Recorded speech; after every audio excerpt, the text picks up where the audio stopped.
What's up, YouTube? This is a 2020 BMW M850i. We're gonna take you guys through the steps of how this car went from flooded to running and driving again. Let's show you how we got started. So as you can see here, this car is just completely flooded. The trunk is filled with water, the battery is submerged, the pre-fuse block here is submerged, standing water on the floorboards in the back seat. And this was after apparently a bunch of water was already removed from the vehicle. And this is the engine bay.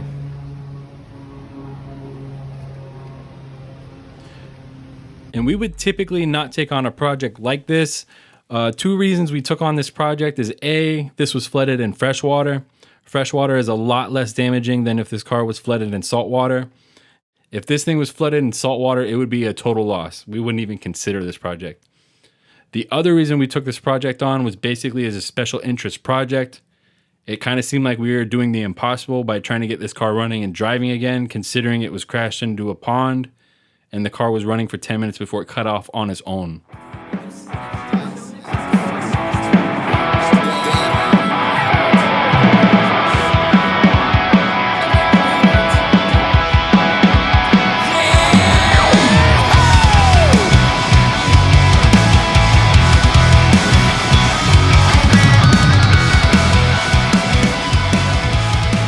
So one of the first things we did is we had to take the seats out on the car. This was pretty difficult because obviously the car has no power. These are electronic seats, so it's difficult to move the seat around to access all of the bolts underneath the seat.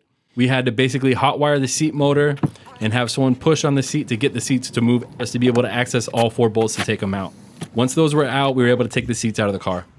Now with the seats out of the car, we can further assess what's going on underneath the carpets in the car and start to strip down the interior.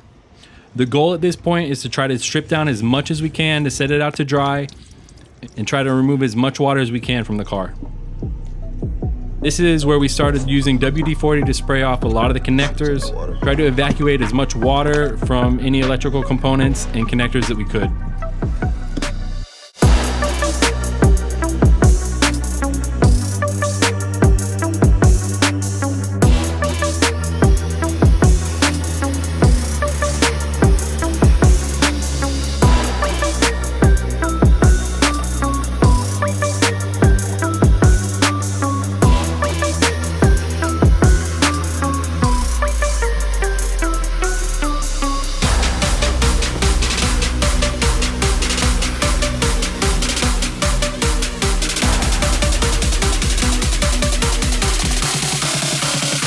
Now with the seats removed, we can start taking out the carpets, and this is what it looks like underneath the carpets.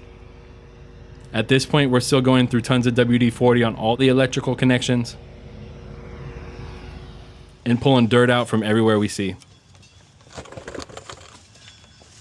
So besides stripping down the interior, the next thing we wanted to do was assess the drivetrain situation.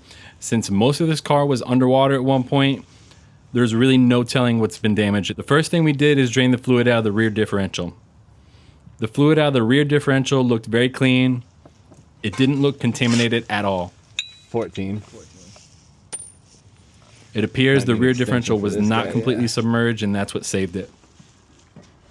The next fluid we drained was the engine oil, and surprisingly, despite the engine being underwater, we didn't see any kind of dirt, debris, moisture, or any kind of metal flakes that would indicate any kind of engine damage has happened.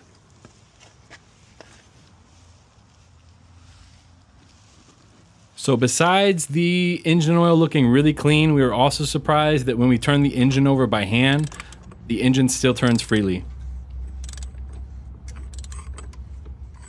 Now that we know that the rear differential and the engine look okay, Next things to check are going to be the transmission fluid and the front differential fluid. This is the front differential that we're draining, and it came out just looking terrible. There was all kinds of water that got into the front differential. This is likely because of a vent hole at the top of the front differential casing. Typically, it's only there to vent gases and if the differential is overfilled. But unfortunately, when it is completely submerged underwater, water can also leak into it. The worst of it was the transmission fluid. The transmission fluid looked absolutely terrible. Even in the transmission pan, there's all kinds of mud, dirt, debris, water, and it looks like a milkshake in there. We wouldn't be surprised if this transmission needs replaced. Now that we have an assessment of what's going on inside the car and with the drivetrain, we're starting to clean everything up.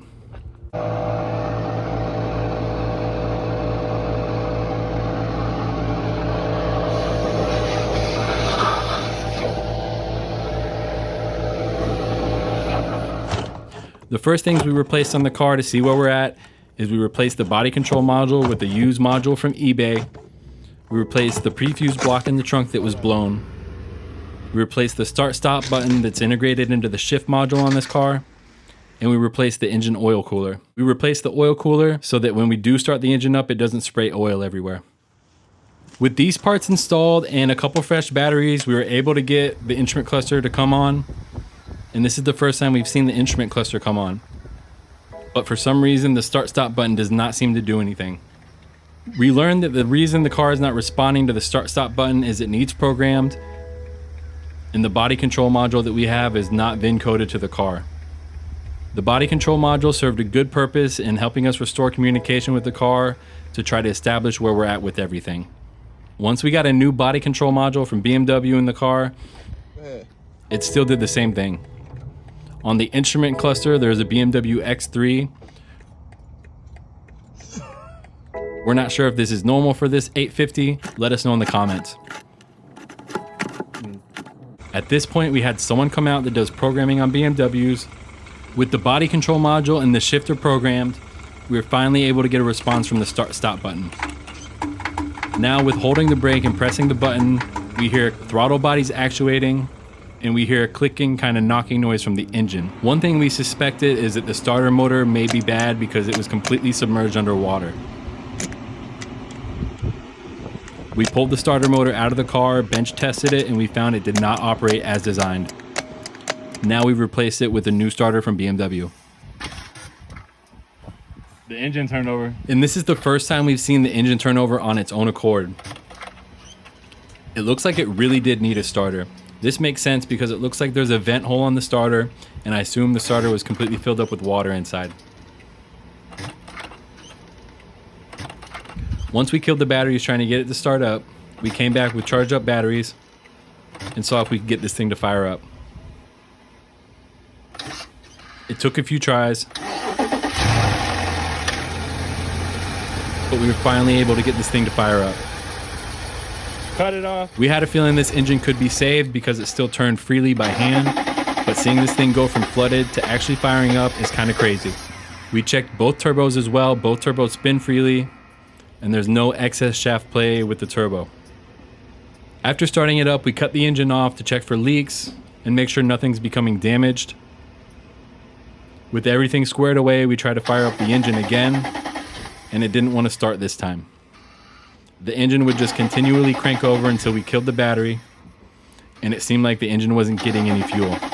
This led us to believe we need to start addressing some of the problems inside of the car, especially with the fuel system. Now with these new parts installed, we're finally able to scan the car, and as you could guess, this thing has, at all times, at least 80 or more fault codes. We started diving into the electronics a little more.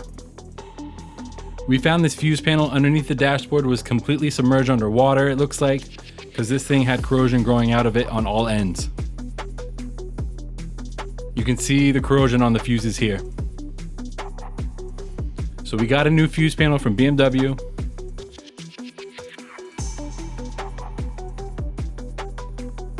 And instead of cutting off the ends of all of these wires and crimping on new connectors, we decided to try to treat each wire individually. We learned online that you can dip corroded connectors in a mixture of distilled water and baking soda, and then transfer it over to a mixture of salt and white vinegar to try to burn off some of the corrosion. This is a lot like the 5th grade science project where you'd make the volcano with the baking soda and the vinegar. That same chemical process looks like it's burning the corrosion off of the connectors as we go.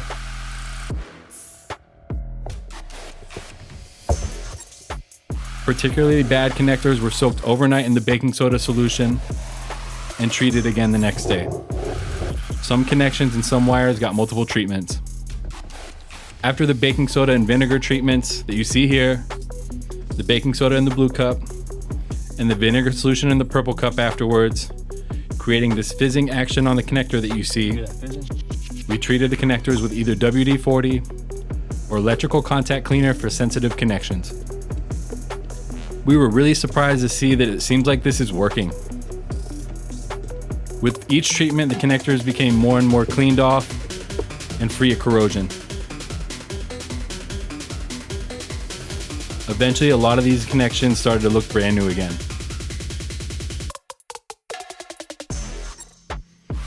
We had to tag and label each one of these wires to remember where they go when we're all done.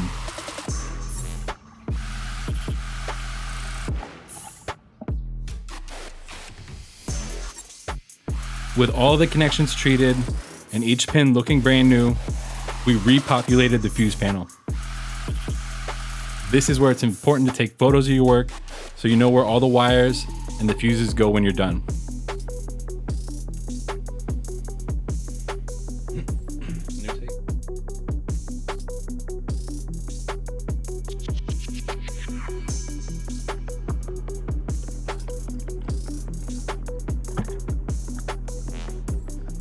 Along with treating the fuse panel and every connection we could access in the car, the person that was programming the car for the new shifter and the body control module let us know that it seemed there was an issue with these resistors right above the fuse panel as well.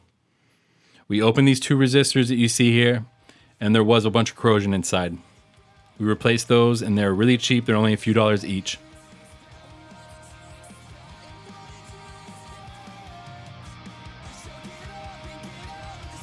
And we were really satisfied with how everything is going so far in the car. But unfortunately, while we were working on the car, Florida was hit by a major hurricane. Not only did this hurricane bring in hurricane force winds, but this hurricane brought in severe flooding to our area. The storm was so bad that Waffle House closed, and before they closed, they only offered an emergency menu. They wouldn't even sell us bacon. The area was completely flooded, and it was starting to look like this car was going to get flooded out again, this time with salt water, which would be particularly damaging to all the metals, connections, and electronics in this car. They would absolutely be a total loss and a lost cause at that point. After the storm, we came to check on the car, and we found it did flood where the car was parked.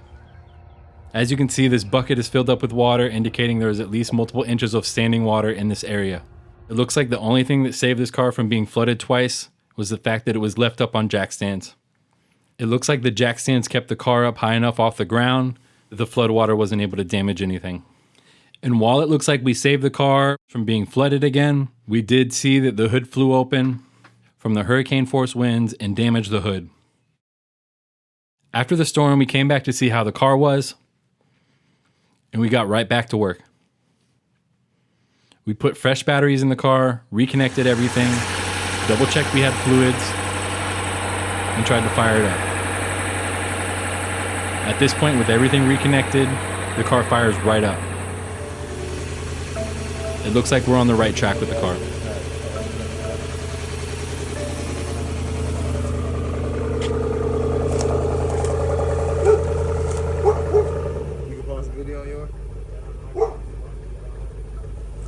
That's the first time it's ever idled. Yeah. And just for fun, we wanted to see if the car would drive. With the car back on the ground, we put it in drive, and sure enough, the car started moving on its own accord again. Going from being flooded to even driving just a few inches down the driveway was pretty remarkable. Now that we have this thing firing up every time we press the start-stop button, we loosely installed the center console with the new shifter in to try to take this thing for its first test drive after the accident.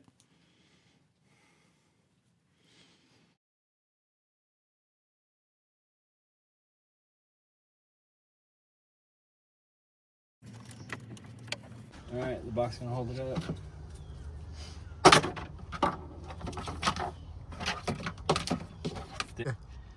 Hooks here, and then one bolt.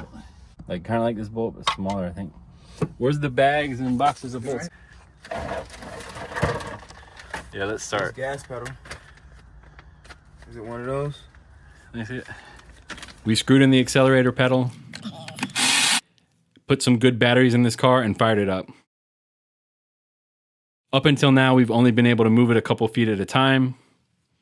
We didn't want to let it run too long in case anything could overheat. As you can see, this thing is still completely stripped out of the interior. We wanted to make sure we don't have to backtrack and do anything twice on this car as far as fixing it. So a lot of stuff is still disassembled. And this is the first drive. This is nice. No, this is nice. You might not have to put it up against the what's the name either. Tap it 3 times. And now that we know this thing fires up reliably now, I want to see if it moves more than just a couple feet. This will be my first time driving the car. And since we received it in a non-running condition, I've never driven this car before or seen it drive before.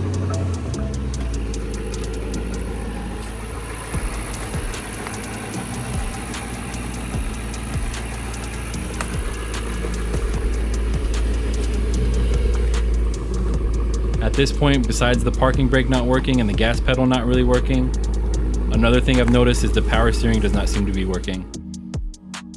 We wouldn't be surprised if this thing needs a power steering rack, which is a good idea for safety reasons. We'll have to flush the brake fluid out to make sure there's no water contamination in the brakes. And we're gonna have to look further into the power steering situation. But right now, this thing went from flooded to running and driving. We had a feeling this car could be saved, but seeing it actually drive again and seeing this car actually start up again is actually kind of crazy.